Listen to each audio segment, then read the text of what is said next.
Hello friends, welcome back to our channel Ted by Akanksha Dwivedi. कैसे हैं आप सब? आई होप आप सब बहुत अच्छे होंगे। एक कमेंट आया है मुझे कि केजीबीवी में जो वैकेंसी है हाथरस और गाजियाबाद में, वो कब तक आने वाली है। तो हाथरस और गाजियाबाद में दोनों जगह वैकेंसी जो है वो फ्रेंड्स आ चुकी है।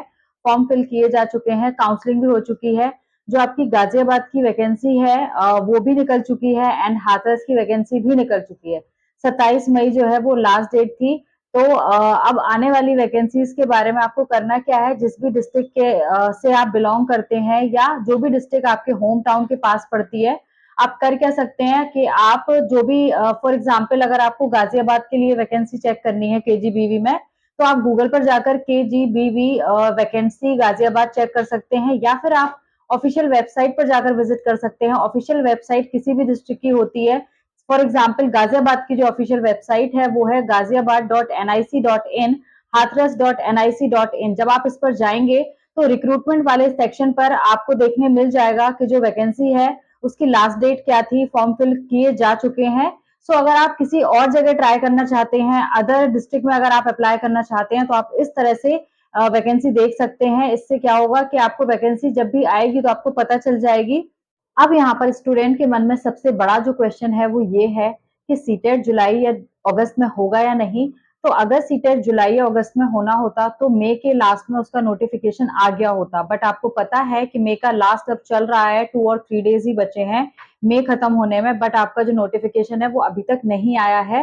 तो ऐसा हो सकता है कि अब जो सीटेट है वो आपका अगस्त में ना होकर वो आपका दिसंबर में हो। जो लोग मेरी वीडियोस देखते हैं, मैंने अपनी प्रीवियस वीडियोस में बताया था कि आपका सीटेट हो सकता है कि इस बार साल में एक बार ही हो। वैसे साल में 2 बार होता है सीटेट, बट ऐसा होता है कि कभी कभी ये जो सीटेट है वो आपका 2 बार ना होकर एक बार ही हो। तो पॉसिबिलिटी यही लग रही है कि आपका जो सीटेट है वो दिसंबर में होगा।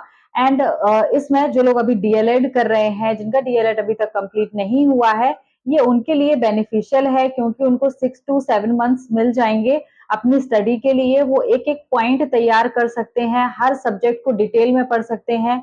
एनसीईआरटी आपके लिए वेरी मोस्ट इंपॉर्टेंट है। अगर कोई भी सीटेट की न्यू प्रिपरेशन करना स्टार्ट करना चाहता है, जीरो से प्रिपरेशन सीटेट की स्टार्ट करना चाहता है, तो वो सबसे पहले जो एनसीईआरटी है उसकी सारी बुक्स परचेज कर ले, Hindi, English, maths and EVS.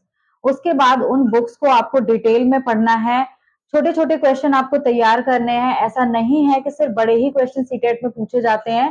CTET में कॉन्सेप्चुअल क्वेश्चन पूछे जाते हैं, और वो कॉन्सेप्चुअल क्वेश्चन कैसे होते हैं, जो हमें आते हैं बट उस टाइम पर हमें माइंड में क्लिक नहीं करते। तो आपको ऐसा नहीं सोचना है कि छोटे बच्चे पढ़ते हैं एनसीईआरटी, और एनसीईआरटी पढ़ने से क्या होगा। एनसीईआरटी बुक्स जो है उनसे ही क्वेश्चन आपके घुमा फिरा कर पूछे जाते हैं, एंड कुछ क्वेश्चन आपके डायरेक्ट एग्जाम में आते हैं। सीटेट में फैक्ट बेस्ड क्वेश्चन जो है वो बहुत कम पूछे जाते हैं, या आप कह सकते हो कि सीटेट में लॉजिकल क्वेश्चन ज्यादा पूछे जाते हैं, कॉन्सेप्चुअल क्वेश्चन ज्यादा पूछे जाते हैं। बट यहाँ पर ऐसा नहीं है कि आपको फैक्ट वाले क्वेश्चन बिल्कुल लर्न नहीं करने हैं। फैक्ट प्लस लॉजिक आप बोल सकते हो कि फैक्ट प्लस लॉजिक बेस्ड यहाँ पर क्वेश्चन पूछे जाते हैं। अब जो लोग पहले से सीटेट की प्रिपरेशन कर चुके हैं, जिनको 1-2 साल ट्राई करते करते हो गए हैं और उनका अभी तक सीटेट क्वालिफाई नहीं हुआ है, so what are the reason, क्या रीजन हो सकते हैं कि सीटेट क्वालिफाई नहीं हुआ है। क्योंकि ऐसा नहीं है कि सीटेट में आपको बहुत ज्यादा मार्क्स लाने हैं, आपको पासिंग मार्क्स ही लाने हैं 90 मार्क्स। तो 90 मार्क्स लाना बहुत ईजी है, बट प्रॉब्लम क्या है यहाँ पर कि हम उन छोटे क्वेश्चंस को भूल जाते हैं। हम छोटे क्वेश्चंस को ध्यान में ही नहीं रखते कि ये भी क्वेश्चन आ सकते हैं। हम सिर्फ फोकस करते हैं टफ क्वेश्चन पे कि ये क्वेश्चन जो है वो बहुत ज्यादा टफ है तो इसको कर लेना चाहिए। बट हमेशा याद रखिए कि आपको इजी टू हार्ड वाला कॉन्सेप्ट लेके चलना है। जो भी सब्जेक्ट आपको इजी लगता है आप वहां से स्टार्ट कर सकते हैं। देन आप ऐसे ऐसे करके जो भी सब्जेक्ट आपको बहुत टफ लगता है, जैसे किसी को मैथ्स टफ लगती है, किसी को कोई और सब्जेक्ट टफ लगता है, तो आप उसको सबसे बाद में प्रिपेयर करिए। होता क्या है कि हम सोचते हैं कि ये तो इजी है, ये हमें आता है, और हम उस पर ध्यान ही नहीं देते। बट आपको उन्हीं चीजों पर फोकस करना है जो आपकी स्ट्रेंथ है। आप उस पर फोकस करिए, ना कि इस पर कि आपकी वीकनेस क्या है। ऑफ कोर्स आपको अपनी वीकनेस पर भी काम करना है, लेकिन जो चीजें आपकी स्ट्रेंथ है आपको उसको भी ध्यान में रखना है। क्योंकि सीटेट में ऐसा नहीं है कि आपको अलग अलग सब्जेक्ट में पास होना जरूरी है। आपको कंबाइन आपको 90 मार्क्स लाने होते हैं, मतलब ऑल सब्जेक्ट में मिलाकर आपको 90 मार्क्स लाने होते हैं। तो ये इजिली आ जाते हैं। सो अगर आप चैनल पर नए हैं, अभी तक आपने चैनल को सब्सक्राइब नहीं किया है, तो प्लीज चैनल को जाकर सब्सक्राइब करिए, बेल आइकन जरूर प्रेस करिए, सो दैट कि आपको आने वाले वीडियोस के नोटिफिकेशंस टाइमली मिलते रहें, गाइडेंस आपको टाइमली मिलता रहे। तब तक के लिए thank you, take care and bye bye. और अपनी सीटेट की प्रिपरेशन करते रहिए, पेपर आपका दिसंबर में जरूर होगा। आपकी प्रिपरेशन कैसी है? क्या आप आज सीटेट देने के लिए तैयार हैं? अपने आप से पूछिए। Thank you, take care and bye bye.